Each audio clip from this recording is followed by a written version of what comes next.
Police have arrested two teenagers after they were each found with counterfeit money. Police arrested a 16-year-old on Thursday after he reportedly tried to use a fake Bahamian $50 note at a business on Balfour Avenue.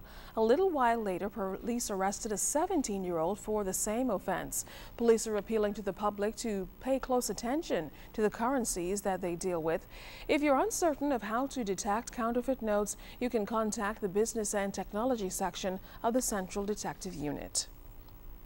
Discussions are underway in the capital to move the region closer to consuming food it produces itself. The 6th meeting of the Caribbean Regional Fisheries Mechanism, or CRFM, is holding its ministerial council meeting here in the capital at the Super Club's Breezes. Our Clint Watson has more.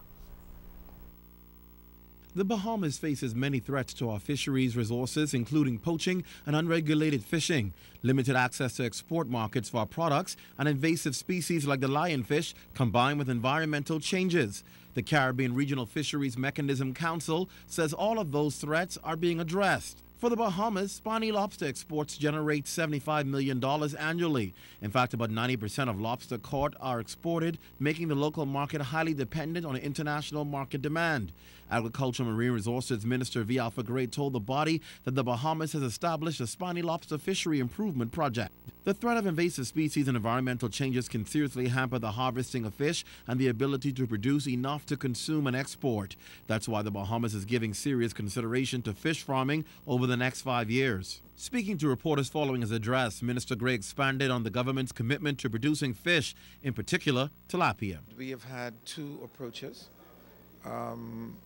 or perhaps I can say interested parties, and we are going to enter into serious discussions, one out of Grand Bahama and one out of Andros.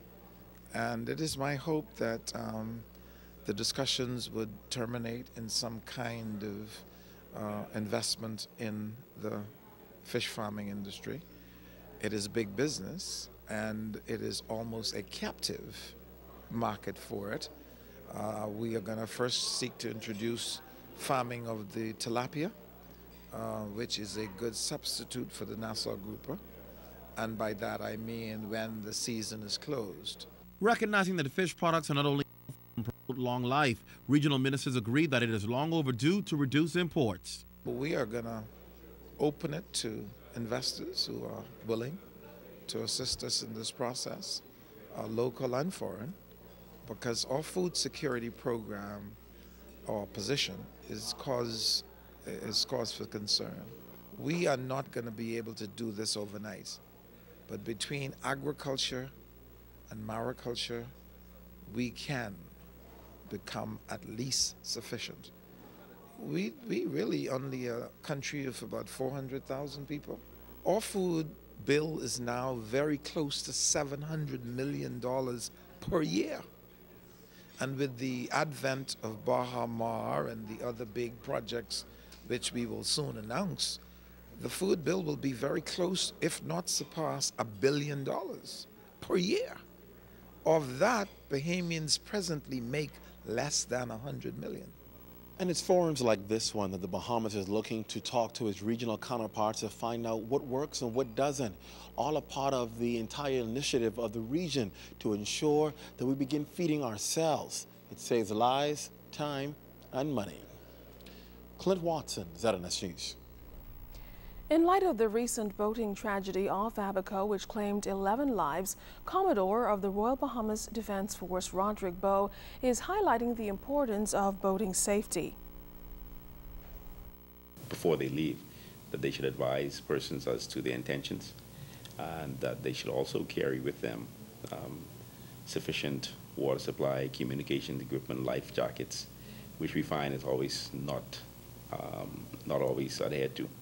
And so we are presently looking at providing a public service announcement to the general public to advise them how important it is, because of late, last year, our reports indicated we had 100 search and rescue cases where 300 persons were brought in because of either running out of fuel, engine problems, and then we check these boats, there's no communication, there's no fuel, food, or water on board.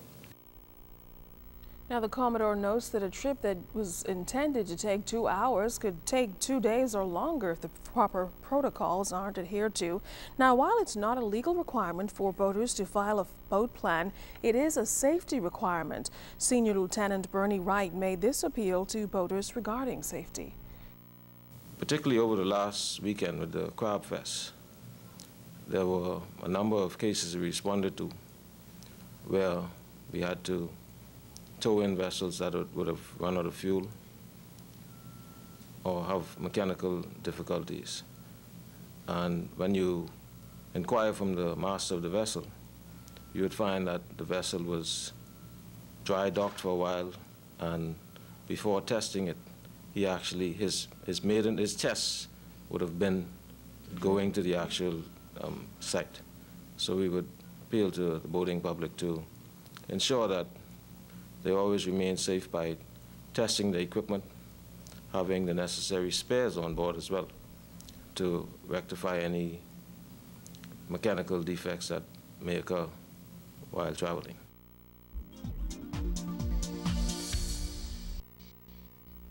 Welcome to your Royal Fidelity Business News this Friday. I'm Don Davis. Minister of State for Finance Michael Halkitis, during his budget contribution, said that the government is projecting an increase of about 5% in the current revenue for the 2012-2013 fiscal year based on expected economic growth and improved revenue collection. Mr. Halkitis says the total revenue projected this year is $1.5 billion in collection as opposed to the $1.4 billion last year. He expects to collect some 5% more than collected last year. Mr. Halkitis added that the International Monetary Fund is projecting that the Bahamian economy will grow about 5.5%. In international business news, the United States job market is flagging and consumer prices are barely rising, according to data released by business economists.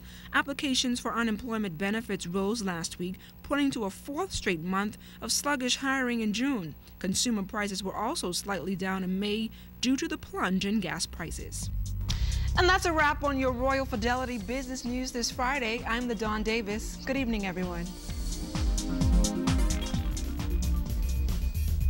Time for today's Doctor's Hospital health tip. Cold sores are small red or purple blisters that usually appear on the lips or corner of the mouth.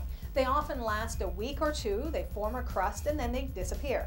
Cold sores are commonly triggered by stress, illness, exposure to the sun, or exposure to someone else who's had a cold sore, which is caused by the herpes simplex virus.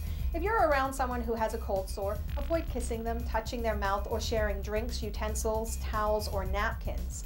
Take an over-the-counter reliever for pain. Although most cold sores will go away on their own, acetaminophen or aspirin may help alleviate pain or soreness. Try not to touch or pick at the cold sore, as that could slow the healing process and cause the sore to spread. If you continue to experience cold sores, see your doctor. There are treatments that can help.